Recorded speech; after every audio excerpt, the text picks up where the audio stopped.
Break के बाद एक बार फिर आप सभी दर्शकों का बहुत स्वागत है। कहानी कुर्सी की देख रहे हैं आप। उत्तर प्रदेश के प्रयागराज में इस वक्त माघ मेला चल रहा है शंकराचार्य की पदवी को लेकर, लेकिन इस मेले में महाभारत छिड़ गई है। स्वामी अभिमुक्तेश्वरानंद खुद को ज्योतिष पीठ का शंकराचार्य बताते हैं, पर प्रशासन उनके इसी दावे को लेकर सवाल उठाता है। मेला प्रशासन ने स्वामी जी को नोटिस भेजा और ये पूछा कि ज्योतिष पीठ के शंकराचार्य का मामला तो सुप्रीम कोर्ट में है, आप ये पदवी कैसे अपने साथ लगा सकते हैं। लेकिन इसी मुद्दे को लेकर स्वामी अभिमुक्तेश्वरानंद सरस्वती भी बहुत नाराज हैं, बहुत आक्रोशित हैं। उन्होंने प्रशासन को लीगल नोटिस भेजा। 24 घंटे के अंदर प्रशासन से यह कहा कि आप अपना नोटिस वापस लें। स्वामी जी ने कहा कि सुप्रीम कोर्ट ने शंकराचार्य लिखने पर रोक नहीं लगाई है और उनका पट्टाभिषेक तो कोर्ट के ऑर्डर आने से पहले ही हो चुका है। अभिमुक्तेश्वरानंद प्रयागराज प्रशासन से इतने नाराज हैं कि पहले वो अधिकारियों से भिड़े और फिर बिना स्नान किए वो लौट गए। बात यहीं तक खत्म नहीं हुई, शिविर के बाहर वो धरने पर भी बैठ गए। प्रशासन का नोटिस मिला तो और भड़के। उनका कहना है कि वो शंकराचार्य हैं या नहीं, ये प्रशासन बताने वाला कौन होता है और ये सवाल पूछने वाला भी प्रशासन कौन होता है। इसी सवाल को लेकर विपक्ष भी सरकार पर जमकर सियासत खेल रहा है, सवाल उठा रहा है। पहले आप कुछ बयानात सुने, फिर करेंगे चर्चा। शंकराचार्य वो है जिसको बाकी 3 पीठ के शंकराचार्य कहें कि शंकराचार्य है, तो बाकी 3 पीठ में से 2 पीठ के शंकराचार्य हमको शंकराचार्य कहते हैं। पिछले माघ मेले में हमको साथ लेकर के स्नान कर चुके हैं। जब स्वयं श्रृंगेरी के शंकराचार्य जी, द्वारका के शंकराचार्य जी हमको कह रहे हैं कि हम शंकराचार्य हैं, हमको साथ में लेकर स्नान कर रहे हैं, तो आप किस प्रमाण की आपको जरूरत है? ये प्रशासन तय करेगा कि हम शंकराचार्य हैं कि नहीं है। उत्तर प्रदेश का मुख्यमंत्री तय करेगा कि भारत का राष्ट्रपति तय करेगा? भारत के राष्ट्रपति को भी अधिकार नहीं है कि वो तय करे कि कौन शंकराचार्य है। शंकराचार्य का निर्णय शंकराचार्य करते हैं। पुरी के शंकराचार्य जी ने हमारे बारे में कुछ नहीं कहा है। उन्होंने न तो कहा कि ये नहीं है और उन्होंने न तो कहा कि ये है, वो साइलेंट है।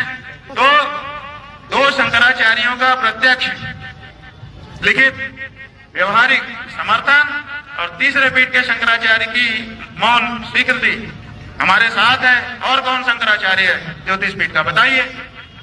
स्वामी जी हम हैं ज्योतिष पीठ के शंकराचार्य, निर्विवाद रूप से हैं। अब देखिए, ये आपने अभिमुक्तेश्वरानंद जी का बयान सुन लिया। अखिलेश यादव इस पूरे मामले को लेकर किस तरीके से सरकार पर हमलावर हैं, एक के बाद एक अखिलेश यादव ने कई सारे पोस्ट किए हैं। इसमें उन्होंने योगी सरकार पर बहुत दफा तंज किया है। अब जैसे एक उन्होंने लिखा, शासन बड़ा की साधना, इसी पर विवाद छिड़ा हुआ है और शंकराचार्य शासन से फरियाद कर रहे हैं। ऐसी नौबत आ गई है। बीजेपी की सोच इतनी गिर जाएगी ये कभी किसी ने सोचा नहीं था। सत्ता और धन के सिवा ये सत्ता जो है, ये सरकार जो है, वो किसी की सगी नहीं है। अच्छा, एक नहीं, ऐसे न जाने कितने सारे पोस्ट उन्होंने और किए हैं। उन्होंने कहा कि अहंकार तो 10 मुखी का भी नहीं बचा, इनका तो एक ही मुख है, ये क्या बचेगा। तो एक के बाद एक उन्होंने बहुत सारे पोस्ट किए हैं। और इस पूरे मामले में समीर जी, अब वो शंकराचार्य हैं या नहीं हैं, शंकराचार्य की पदवी है या नहीं, ये प्रशासन पूछने वाला कौन होता है, ये बहुत सारी बातें की जाएंगी। लेकिन ये सरकार के लिए एक बड़ा संकट खड़ा हो गया है। ये एक ऐसा टॉपिक हाथ लग गया अखिलेश यादव के, वो अपने हाथ से तो जाने देंगे नहीं। देखिए, आदि शंकराचार्य ने जब देश के 4 कोनों में, पूर्व, पश्चिम, उत्तर, दक्षिण में जब 4 मठ स्थापित किए और 4 मठों में जब उन्होंने शंकराचार्य बिठाए, तो तब आदि शंकराचार्य ने सोचा नहीं होगा कि भारत में ऐसा भी समय आएगा कि जब ये पूछा जाएगा कि आपको शंकराचार्य किसने बनाया।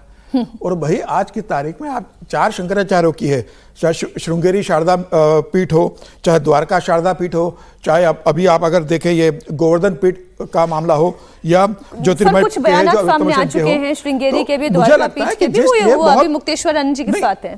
मुझे लगता है कि ठीक है, अभिमुक्तेश्वरानंद का जो विवादास्पद बयान रहे हैं, वो जिस तरीके से राजनीति में हस्तक्षेप करते रहे, वो जिस तरीके से बयान देते रहे, उसके बाद जिस तरीके से अभी जो घटना घटी है बहुत दुर्भाग्यपूर्ण थी। मुझे लग रहा है कि प्रशासन को इससे बचा जाना चाहिए था। जब आपको बताया कि अभियुक्ताशन जी वहां पर अपने रथ बाजे गाजे के साथ आ रहे हैं, आप उन्हें पहले रोक देते। लाखों लोग वहां पर आ रहे हैं, जो आपको पता था कि वहां पर हड़बड़ी होगी, कोई गड़बड़ी हो सकती है, कोई भगदड़ मच सकती है। आप उनसे संवाद करते, समझाते और किसी तरीके से विवाद को टांगते। जिस तरीके से पकड़ के पीटा गया है, जिस तरीके से लाठीचार्ज किया गया है, मुझे लगता है यह बहुत दुर्भाग्यपूर्ण है। इसे बचा जाना चाहिए था। यह जो भी हुआ, और उसके बाद आप उस विवाद को खत्म करने के बजाय आप पत्र जारी कर देते हो कि आपको शंकराचार्य का सर्टिफिकेट किसने दिया है, आप किस हैसियत से शंकराचार्य हो। यह प्रशासन का काम है क्या पूछने का कि आप शंकराचार्य हो कि नहीं हो? तो मुझे लग रहा है कि प्रशासन ने जो गलती की उसको सुधारने के बजाय प्रशासन ने उसके ऊपर एक बड़ी गलती करते जा रहा है। मुझे लगता है यह ठीक नहीं है। संवाद के माध्यम से, बातचीत के माध्यम से इस मामले को निपटाया जाना चाहिए था। अब वो भूख हड़ताल पर वहां बैठे हैं, ये मामला इतने जल्दी निपटेगा नहीं। और ये पूरी तरीके से प्रशासन की लापरवाही रही है ना कि राष्ट्रपति को भी पूछने का ये अधिकार नहीं है कि मैं शंकराचार्य हूं या नहीं हूं। ये बात यहां तक आ गई है राकेश जी। लेकिन समस्या ये है कि ये तो जितना मसला बढ़ता जाएगा उतना ज्यादा पॉलिटिकल होता जाएगा। ये वाकई में सियासत गंगा किनारे वाली हो गई है।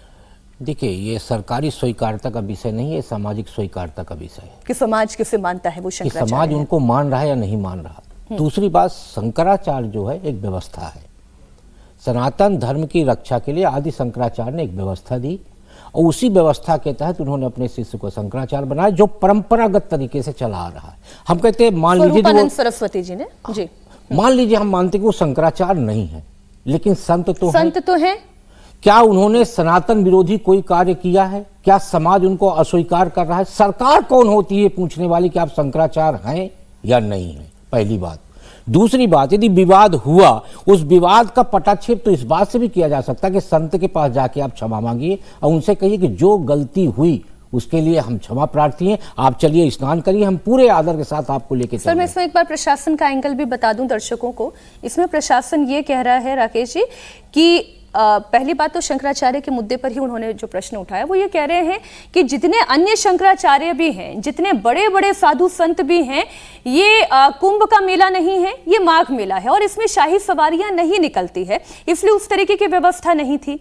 और अगर शंकराचार्य जी को जाना भी था कि पालकी लेकर जाना था तो पहले से प्रायर नोटिस देते, वो भी नहीं दिया गया। अब वो आगे बढ़ गए, हट पर आ गए, बैरिकेडिंग तोड़ दी। अगर कल को कोई बड़ा हादसा हो जाता तो फिर जवाबदेही किसकी होती? तो एक के बाद एक बहुत सारे बयान प्रशासन की तरफ से भी दिए जा रहे हैं। वो ये कह रहे हैं कि हमारा पक्ष भी तो आप सुने। हाँ, बिल्कुल सही है, उनकी बात गलत नहीं है। मैं प्रशासन की बात से पूर्णतः सहमत हूं, लेकिन यदि आप माघ मेला को कुंभ की तरह प्रचारित करेंगे तो माना तो यही जाएगा ना कि आप बहुत अच्छी व्यवस्था लेके चल रहे हैं। तो आपने प्रचार क्या किया कि हम कुंभ की तरह व्यवस्था करके चल रहे हैं। तो यदि आपने कुंभ की तरह व्यवस्था किया तो कोई भी शंकराचार्य, कोई भी संत यदि माघ स्नान करने जा रहा है तो प्रशासन से अनुमति लेने की जरूरत नहीं है उसको, और वो संगम में ही स्नान करेगा। तो यदि वो आ रहे थे तो यदि सतुआ महाराज को नहलाने के लिए आप पूरा बैरिकेटिंग कर सकते हैं तो अवमित्रेश्वरानंद को नहलाने के लिए भी आप कर सकते थे। इसका मतलब तो साफ है कि एक तरफ तो आपके लिए कोई बहुत महत्वपूर्ण है, दूसरा आपके लिए महत्वपूर्ण नहीं है। ये भेदभाव नहीं किया जाना चाहिए। और वैसे भी कोई शंकराचार्य हो तभी उसका आदर किया जाए, ये भी परिपाटी नहीं है। किसी का संत होना ही काफी है, अब वो पालकी के साथ हो या बिना पालकी के हो, ऐसा व्यवहार उचित नहीं रहा, ये तो सभी मान रहे हैं। अभी मुक्तेश्वरानंद विवाद पर संजय निषाद ने बयान दिया, साधु संतों को कोई मोह नहीं रहता। उन्होंने कहा साधु संत पैदल भी चलते हैं, दोनों तरफ से धैर्य का परिचय होना चाहिए था। एक बार ये बयान भी आप सुन लें। अब जो है वहाँ जो मेला प्रशासन है उसने एक नोटिस उनको दे दिया है कि आप शंकराचार्य नहीं हैं, आप शंकराचार्य की पदवी कैसे इस्तेमाल कर रहे हैं। देखिए, वो कह रहे शंकराचार्य के आप प्रशासन कौन होता है, मेला प्रशासन उनके शंकराचार्य है कि नहीं, इस पर सवाल उठाना। हमारे देश में एक परंपराएं हैं, एक सामाजिक व्यवस्था, एक धार्मिक व्यवस्था है, लेकिन हमारे देश में एक राजनीतिक व्यवस्था है जिसे हम कहते हैं संवैधानिक व्यवस्था। और संवैधानिक व्यवस्था में लोगों को अधिकार दिए गए हैं जगह जगह, और शासन प्रशासन को व्यवस्था संभालने के लिए, देश को करने के लिए संविधान में उनको एक दी गई है कि व्यवस्था कैसे संभाला था, और उसमें सबको सहयोग करना चाहिए। जिस तरह से पुलिस ने उनको रोका, उनके जो साथी थे उनके साथ जिस तरह का व्यवहार हुआ, विपक्ष को एक तरह का मौका मिला, मौका दिया गया। अजय राय वहां पे गए, खुद अखिलेश यादव भी सवाल उठा रहे हैं बार बार कि इस तरह से साधु संतों के साथ दुर्व्यवहार हो रहा है? देखिए, दोनों तरफ से धैर्य का परिचय होना चाहिए। संतों के तरफ से भी धैर्य का परिचय होना चाहिए और उसे बैठकर बातचीत से समस्या को आगे बढ़ना चाहिए। संजय निषाद जी बोल रहे हैं विजय जी, ठीक कि है, धैर्य का परिचय होना चाहिए था। किसके लिए बोल रहे हैं ये नहीं समझ आया मुझे। दोनों तरफ से। अच्छा ठीक है, फिर दोनों तरफ तो धैर्य तो सबसे बेहतर चीज है। धर्म में भी धैर्य को बात। देखिए इशू क्या है, ये जितनी बात हो रही है वो तो ठीक है, प्रशासन जब बात कहेगा तो वो अपनी तरह से ठीक कर रहा है। प्रशासन को याद है कि कुंभ में उन्होंने अविविक्तेश्वरानंद को किस तरह से रखा था। सारे के सारे officer, senior officers, SP level के ऑफिसर उनके हाजिरी में खड़े हुए थे जब उनका वो निकल रहा था। तो उस दिन नहीं पूछा था उन्होंने कि वो शंकराचार्य हैं कि नहीं है। बिल्कुल ठीक बात। अभी 1 साल पुरानी बात है, फरवरी की, अभी तो 1 साल भी नहीं हुआ पूरा वो बात। लेकिन मुद्दा वो है ही नहीं कि आपके पास ये अधिकार नहीं है। अधिकार का मतलब कोई कानूनी व्यवस्था ऐसी नहीं है कि शंकराचार्य की कोई डिग्री लेकर वहां पर खड़े हुए हैं। वो व्यवस्था सामाजिक व्यवस्था है, अधिकार नहीं, सामाजिक व्यवस्था। सरकार कोई अधिकार नहीं कि उनसे पूछे। हाँ वही तो मैं कह रहा हूँ कि ये सामाजिक व्यवस्था है, कोई सरकार की व्यवस्था नहीं है कि शंकराचार्य।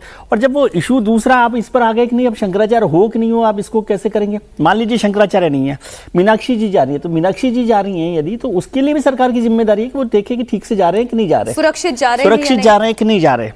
उनको तो छोड़ दीजिए। लेकिन गहरा मुद्दा क्या है? गहरा मुद्दा यह है कि भारतीय जनता पार्टी को धर्म के एकाधिकार की आदत हो रही है। अच्छा, ये बात सही। असली बात यह है कि वो समझते कि धर्म जो है उसके ठेकेदार, व्यवस्थापक, संरक्षक हम ही हैं, कोई और नहीं कर सकता। अविविक्तेश्वरानंद और सतवा महाराज में क्या फर्क है? क्योंकि वो कांग्रेस की पॉलिटिक्स के साथ चलते हैं, अविविक्तेश्वरानंद, और वो जिनके उनके जो गुरु रहे स्वरूपानंद सरस्वती वो भी रहे। तो ये भारतीय जनता पार्टी के जो भी नेता हैं या जो व्यवस्था देख रहे हैं उनको पसंद नहीं है। और ये झगड़ा तब से चल रहा है, स्वरूपानंद के वक्त से, आज का नहीं है। तो ये जो आपने समझ लिया है कि धर्म का एकाधिकार आपके पास रहना चाहिए, उस व्यवस्था का झगड़ा है। बाकी सब ये छोटी छोटी चीजें हो रही है और भारतीय जनता पार्टी को समझना चाहिए कि भाई इससे वो दूर रहे। योगी जी अपने जो मठ है उसके वो हैं पीठाधीश्वर, हिंदू धर्म के पीठाधीश्वर नहीं है। तो ये लड़ाई वहां पर चल रही है, उस लड़ाई से बचने की कोशिश करनी चाहिए। बाकी मुद्दे तो छोटे छोटे हैं, सुलझ जाएंगे, प्रशासन भी जाकर बात कर ले। नहीं, लेकिन ये बात आपने बिल्कुल 100% की बोली विजय जी कि जब आप सनातन धर्म की बात लेकर चलते हैं, उसके ध्वजावाहक अपने आप को घोषित करते हैं, तो फिर आप ये बात बिल्कुल ठीक है, चाहे वो शंकराचार्य हो चाहे ना हो, वो कोई छोटा साधु हो, कोई बहुत बड़ा संत हो, सभी के लिए सुरक्षा और व्यवस्था की जिम्मेदारी इसी प्रशासन की है। और फिर ये प्रशासन पूछने वाला कोई नहीं होता कि वो शंकराचार्य हैं या नहीं है। हम एक और खबर की बात करेंगे, ये मसला भी लेकिन हिंदू मुस्लिम वाली राजनीति से जुड़ा हुआ है। मसला भोजशाला का है। बसंत पंचमी से पहले भोजशाला को लेकर फिर से तनाव है। हिंदू और मुस्लिम पक्ष आमने सामने आ गए हैं। इस बार 23 जनवरी यानी कि शुक्रवार को बसंत पंचमी है। हर शुक्रवार को भोजशाला में जुमे की नमाज भी होती है। हिंदू संगठन बसंत पंचमी पर पूरे दिन मां सरस्वती की पूजा करना चाहता है। साथ ही उस दिन जुमे की नमाज पर रोक की मांग भी हो रही है। यह मामला सुप्रीम कोर्ट में पहुंच गया है, जहां बसंत पंचमी से एक दिन पहले सुनवाई होगी। उससे पहले कल हिंदू संगठनों से जुड़े हुए लोगों ने यहां पर हनुमान चालीसा का पाठ किया, जयकारा लगाया, नारेबाजी हुई। हिंदू पक्ष की तरफ से विष्णु शंकर जैन सुप्रीम कोर्ट पहुंच गए। सुप्रीम कोर्ट में याचिका दायर कर उन्होंने बसंत पंचमी के हिंदुओं को अखंड पूजा के अधिकार मिलने की बात की। यहां तक तो बात ठीक थी, लेकिन उन्होंने मांग ये भी की कि नमाज पर रोक लगाई जाए। सुप्रीम कोर्ट में 22 जनवरी को मामले की सुनवाई होगी। मुस्लिम समुदाय अपनी तरफ से बसंत पंचमी के दिन सांकेतिक नमाज की पेशकश कर रहा है आरती जी, लेकिन मुस्लिम ये कह रहा है कि नमाज तो हम पढ़ेंगे और 23 जनवरी को पढ़कर रहेंगे, हम उससे तो पीछे नहीं हटेंगे। मामला एक बार फिर से तूल पकड़ रहा है भोजशाला में। मीनाक्षी जी, वाकई ये बहुत ही अनफॉर्चुनेट है कि लगभग हर दूसरे दिन ये होता है। हिंदू मुसलमान का जो झगड़ा है वो हेडलाइंस होती है। हिंदू मुसलमान का इशू जो है, वो सारे मसले जो भारत के इस वक्त है, आम जनता के हैं, वो पानी, बिजली, सड़क, कोई भी चीज़ लीजिए, अनएम्प्लॉयमेंट लीजिए, इतने लोगों की परेशानियां हैं, उसके बारे में हम बात नहीं कर रहे हैं। लेकिन ये झगड़े हर पॉलिटिकल पार्टी उठा रही है। झगड़े क्यों नहीं सुलझाए गए? झगड़े इसलिए नहीं सुलझा रहे क्योंकि कोई भी पॉलिटिकल पार्टी रिस्पॉन्सिबिलिटी नहीं उठाना चाहती है, जिसमें अकाउंटेबिलिटी आए, जिसमें उनसे सवाल खड़े किए जाए कि एडमिनिस्ट्रेशन, जैसे अभी आप शंकराचार्य जी की बात करी थी, इतने मसले हैं लेकिन वो एक मसला सबसे बड़ी खबर है। इतने इश्यूज है आज की डेट में, आप देख रही पूरी दुनिया कहाँ जा रही है, दुनिया के कितने बड़े चैलेंजेस हैं, उन चैलेंजेस को हम कैसे डील करेंगे उस पे कोई बात नहीं करना चाहता है, क्योंकि अकाउंटेबिलिटी नाम की जो चीज है भारत की राजनीति से गायब हो चुकी है। कोई भी पॉलिटिकल पार्टी आप लीजिए, वो टीएमसी हो, वो अखिलेश यादव हो, कांग्रेस हो, बीजेपी हो, कोई भी पॉलिटिकल पार्टी जो है हिंदू मुसलमान का जो ऐसा फॉर्मूला पकड़ के बैठी है कि वो वही हम, मुझे ऐसा कभी कभी लगता है कि 1930s में जिस तरह की विभाजन की बातें होती थी, जिस तरह का हिंदू मुसलमान का एजेंडा चलता था मुस्लिम लीग और कांग्रेस पार्टी में, आज की डेट में पाकिस्तान तो बन गया 47 में, लेकिन आज की डेट में पाकिस्तान अंदर ही अंदर सारी पॉलिटिकल पार्टीज जो है वो बना रही है। और मुझे लगता है कि इसमें सिर्फ हमें आम जनता को ब्लेम नहीं करना चाहिए, हर पॉलिटिकल पार्टी इसके लिए रिस्पॉन्सिबल। मुझे एक बात बताएं आरती जी, यहाँ पर अगर हिंदू पूजा करना चाहते हैं तो क्या ये उनका अधिकार होना चाहिए या नहीं होना चाहिए? देखिए, बिल्कुल ये सारे मसले कोई नए मसले नहीं है। हिंदू मुसलमान पहले भी इस देश में रहते थे। को टरकाया क्यों जाता है, क्यों टाला जाता है, क्यों इसे घाव की तरह नाफूर बनाकर पाला जाता है? आज मुसलमान ये कह रहे हैं ना भाई, आज जहां पर एक मंदिर था वहां पर आपने तोड़ के मस्जिद बना दिया, अब वहां पर लोग कह रहे हैं कि हम सरस्वती मंदिर में पूजा करना चाहते हैं, तो नमाज भी कह रहे हैं कि नहीं हम तो नमाज पढ़ के रहेंगे। सुप्रीम कोर्ट को सुलझाना चाहिए मसला। 2003 में एसआई ने एक ऑर्डर दिया था कि भाई हर मंगलवार को और वसंत पंचमी के दिन वहां हिंदू पूजा करेंगे और शुक्रवार को नमाज पढ़ा करेंगे। लेकिन इस शुक्रवार को क्या हो गया कि वसंत पंचमी भी आ रही है और शुक्रवार भी है, तो मुस्लिम समाज कह रहा है कि भाई हमारे ऑर्डर के हिसाब से शुक्रवार को हम नमाज अदा कर सकते हैं, और हिंदू पक्ष कह रहा है कि भाई जो ऑर्डर हुआ उसमें कहा गया था कि हर मंगलवार और वसंत पंचमी के दिन हिंदू पूजा कर सकते हैं, तो वसंत पंचमी है शुक्रवार के दिन तो हम पूजा करेंगे, और मुसलमान कम्युनिटी कह रही है कि शुक्रवार है तो हम 103 के बीच में करेंगे। जहां पर हिंदू शंख दिखाई दे, जहां पर त्रिशूल दिखाई दे, जहां कमल दिखाई दे, वहां पर नमाज। लेकिन समीर जी दोनों अगर अपनी अपनी इबादत, अपनी अपनी पूजा करते हैं, तो क्या समय 1 घंटा वो करे, 1 घंटा ये करे, क्या विवाद क्या है? ये तो इम्पोर्टेंट इश्यूज ही नहीं है, लेकिन इनको इम्पोर्टेंस दी जाती है क्योंकि देश में कोई और बात नहीं हो सकती। आप बहुत आइडियल बात कर रही हैं, इतनी आइडियलिज्म के साथ राकेश जी होती है, इतनी आइडियलिज्म के साथ जनता चलती है या राजनीति चलती है? देखिए, यदि राजनीति नहीं होती और समाज नीति होती तो चल जाती, तब ना ज्ञान वापी का विवाद होता, ना भोजशाला का विवाद होता, क्योंकि यदि वहीं पे हिंदुओं का प्रतीक यदि निकला है तो मुझे लगता है फिर मुसलमान और हिंदू मिल के दोनों बैठ के सुलझा लेते। लेकिन जैसे उसके बीच में राजनीति आई तो दोनों ने दोनों को तलवार ठगा दिया, और अब तलवारबाजी चल रही। तो क्या बसंत पंचमी के दिन शुक्रवार पड़ रहा है, मैं पक्ष की बात नहीं कर रहा हूँ, यदि उस दिन वहाँ मुस्लिम समाज दिन नमाज नहीं पढ़ता तो क्या उसका नमाज स्वीकार नहीं किया जाएगा? स्वीकार किया जाएगा, दूसरी मस्जिद में अड़ना है, हाँ। भिड़ना है, लेकिन अड़ना है, भिड़ना है, क्योंकि राजनीतिक लोग पीछे खड़े कर होके उनको धक्का मार रहे कि आप चलो आगे, हम हैं आपके साथ। तो बसंत पंचमी के दिन यदि वहां पे नमाज नहीं पढ़ेंगे तो कोई बहुत बड़ा विवाद नहीं आएगा, लेकिन क्योंकि अब शुक्रवार को पड़ रहा है तो हम भी अड़े हुए हैं कि हमारे, ठीक है, साल में हिंदुओं के लिए तो एक ही त्योहार है ना बसंत पंचमी, कर लेने दीजिए पूजा, सारा विवाद अपने आप खत्म हो जाएगा। लेकिन ऐसा नहीं होगा, इसलिए हम आप चर्चा कर रहे हैं क्योंकि दोनों पक्ष के पीछे राजनीतिक ताकतें खड़ी हुई हैं। एक खबर और है, बीते कई सालों से कास्ट सेंसस और हिस्सेदारी भागीदारी की बात राहुल गांधी कर रहे हैं।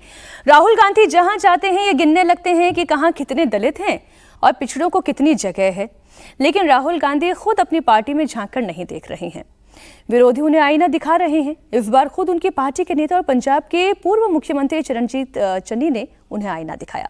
चन्नी ने पंजाब कांग्रेस में दलित प्रतिनिधित्व को लेकर बयान दिया और कहा कि जब पंजाब में दलित आबादी 35 से 38% है तो फिर पार्टी और संगठन में उन्हें समुचित प्रतिनिधित्व क्यों नहीं मिल रहा है। इस बयान के बाद पंजाब कांग्रेस अध्यक्ष अमरिंदर सिंह राजा भड़क गए। उन्होंने कहा कि जो भी आग से खेलेगा वो खुद जल जाएगा। हालांकि उन्होंने किसी का नाम नहीं लिया, लेकिन उनके तेवर बता रहे हैं कि इशारा किस तरफ है। चन्नी के किस बयान की वजह से पूरा बवाल खड़ा हुआ वो आप सुने।